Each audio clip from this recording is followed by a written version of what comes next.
Comienza a estudiar gratis programación e inteligencia artificial en ede.team y descubre por qué en español nadie explica mejor.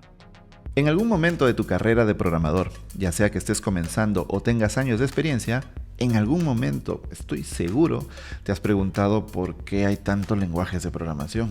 El mundo sería más fácil con un solo lenguaje. No tendría que tomar tantos cursos, la carrera sería más corta, todas las aplicaciones serían compatibles y todos los programadores del mundo dormirían mejor por las noches. Te lo has preguntado, reconócelo. Pero lo cierto es que no hay decenas, ni siquiera cientos de lenguajes de programación. Son miles. Y eso genera las preguntas clásicas como ¿qué lenguaje debo aprender primero? ¿Qué lenguaje es el mejor? ¿Qué lenguaje paga más? Y otras por el estilo. Hoy te voy a explicar cuál es la verdadera razón de que existan tantos lenguajes mientras hacemos un repaso histórico desde el primer lenguaje de programación hasta nuestros días. Porque estás en EdeTeam y tú sabes que en español nadie explica mejor. Empecemos por el principio. ¿Qué es exactamente un lenguaje de programación? Un lenguaje de programación es un lenguaje inventado por los seres humanos para darle instrucciones a una computadora sin tener que usar código binario. Porque sucede que el único lenguaje que entienden las computadoras es el de ceros y unos, o código binario. Por eso se le conoce también como lenguaje máquina. Ninguna computadora entiende ni Python, ni C++, ni TypeScript, ni Java. Ninguna. Quienes entienden Python, C++ o cualquier lenguaje son los seres humanos, porque recuerda que los lenguajes fueron creados pensando en los humanos, para evitarnos el estrés de escribir ceros y unos. Por cierto, si quieres saber por qué las computadoras solo entienden ceros y unos, puedes ver este video en EdeTeam. Entonces tenemos que diferenciar lenguaje de programación que está pensado para ser entendido por los seres humanos y lenguaje máquina, que es el binario que entienden las computadoras. Por lo tanto, todo lenguaje de programación debe ser convertido a binario para que la computadora lo entienda. Y existen dos formas de convertir un lenguaje de programación a binario: por compilación o por interpretación. Por eso los lenguajes se clasifican en compilados e interpretados, aunque ese es tema para otro video. Con el mensaje que te debes quedar es que un lenguaje de programación es una creación humana para simplificarnos la tarea de programar, ya que nos evita el estrés de tener que escribir ceros y unos.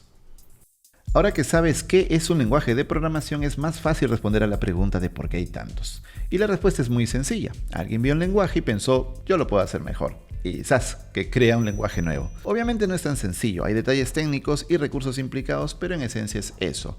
Los lenguajes de programación son creaciones humanas y por lo tanto es imposible que todos los humanos nos pongamos de acuerdo para usar un único lenguaje. Incluso en el hipotético caso de que nos pongamos de acuerdo por un lenguaje, nunca faltaría algún disconforme planificando una rebelión, o sea, un nuevo lenguaje. ¿No me crees? Hagamos un repaso histórico. El primer lenguaje de programación fue ensamblador, que se creó en la década de 1950 con las primeras computadoras. Estas computadoras solo podían recibir instrucciones en código binario usando tarjetas perforadas o cintas de papel, y era un trabajo bastante tedioso. Así que se creó el lenguaje ensamblador, que es una serie de instrucciones específicas para la arquitectura de cada computadora. En términos sencillos, ensamblador es un conjunto de abreviaturas para no escribir binario. Sin embargo, aunque escribir en ensamblador era más rápido que hacerlo en binario, seguía siendo lento y tedioso y muchos programadores de la época estaban cansados de él y se preguntaron, ¿por qué en lugar de darle instrucciones a la computadora en un lenguaje raro e ilegible, no lo hacemos en inglés? Parecía una propuesta ridícula.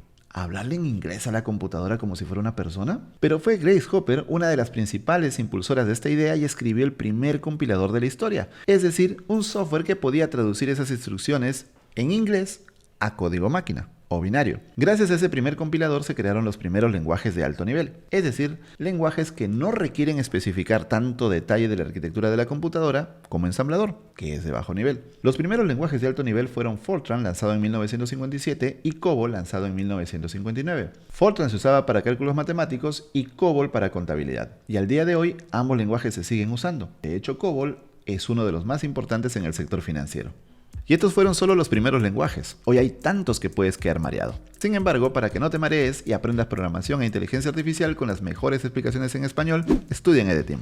Si estás cansado de cursos desactualizados y profesores que no saben explicar bien, ven a EdeTeam y descubre por qué en español nadie explica mejor. Y esta semana llega el curso de Jetpack Compose a EdeTeam a cargo de Juan Ledesma desde Perú. Jetpack Compose es la mejor forma de construir interfaces nativas para tus aplicaciones Android, y si eres estudiante premium ya tienes este curso completo en tu cuenta. Y si aún no lo eres, puedes ver las primeras clases gratis para que compruebes por ti mismo por qué en español nadie explica mejor que EdeTeam. Podemos dividir el software en dos grandes tipos: software de sistema y software de aplicación. El software de sistema es capaz de comunicarse y gestionar recursos de hardware de la computadora, y el ejemplo más claro es un sistema operativo como Unix, macOS, Windows o cualquier sabor de Linux. El software de aplicación, en cambio, tiene una aplicación o uso específico y se ejecuta encima de un sistema operativo. Por ejemplo, WhatsApp es un software de aplicación porque tiene una sola aplicación: comunicarse. De ahí su nombre, aplicación, no aplicativo. Cada vez que dices aplicativo, los verdaderos programadores sentimos náuseas.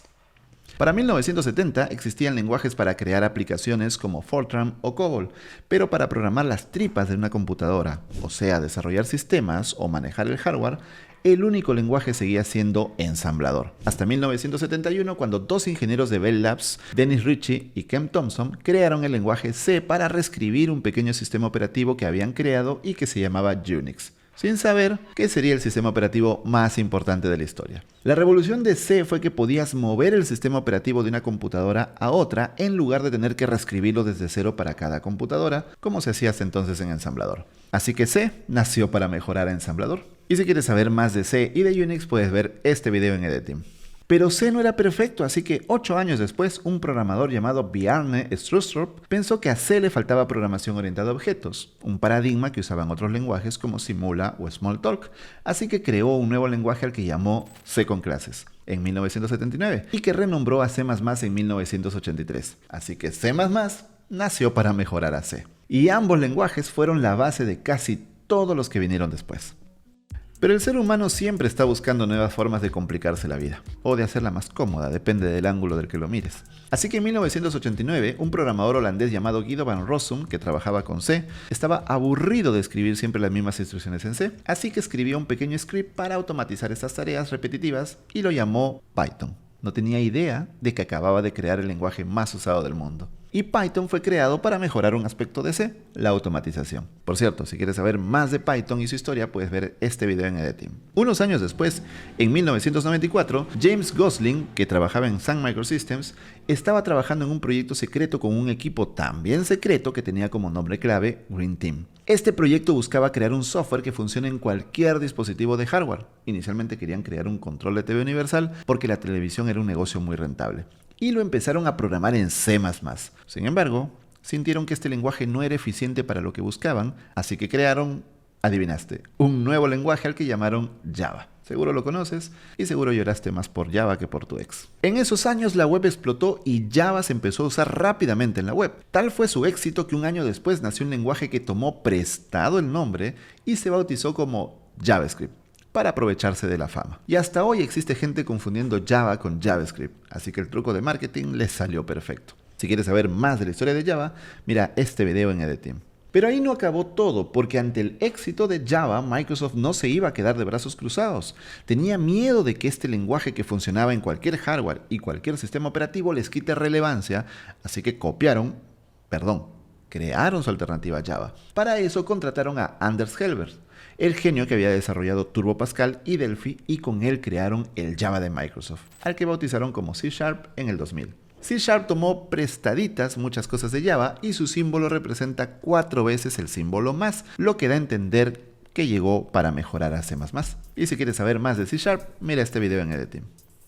Años después se repitió la misma historia, ya sabes. Alguien pensó que lo podía hacer mejor y creó un nuevo lenguaje. Por ejemplo, en 2016 los ingenieros de JetBrains, una empresa checa que se especializa en crear IDEs, que si no sabes qué es un IDE, tienes que mirar este video, usaban mucho Java en sus productos, pero estaban aburridos de Java y querían algo menos verboso y más eficiente, pero que a la vez sea compatible con Java, es decir, que ambos lenguajes puedan coexistir en el mismo proyecto. Y así nació Kotlin. Y al año siguiente, Google decidió apadrinar Kotlin como lenguaje oficial para desarrollar aplicaciones Android. Y aunque existían y existen muchos lenguajes para desarrollar aplicaciones como Kotlin, Java, C#, Python, etc., para el desarrollo de sistemas, es decir, para controlar el hardware, las tripas de la computadora, solo existían 2 lenguajes inevitables, C y C++.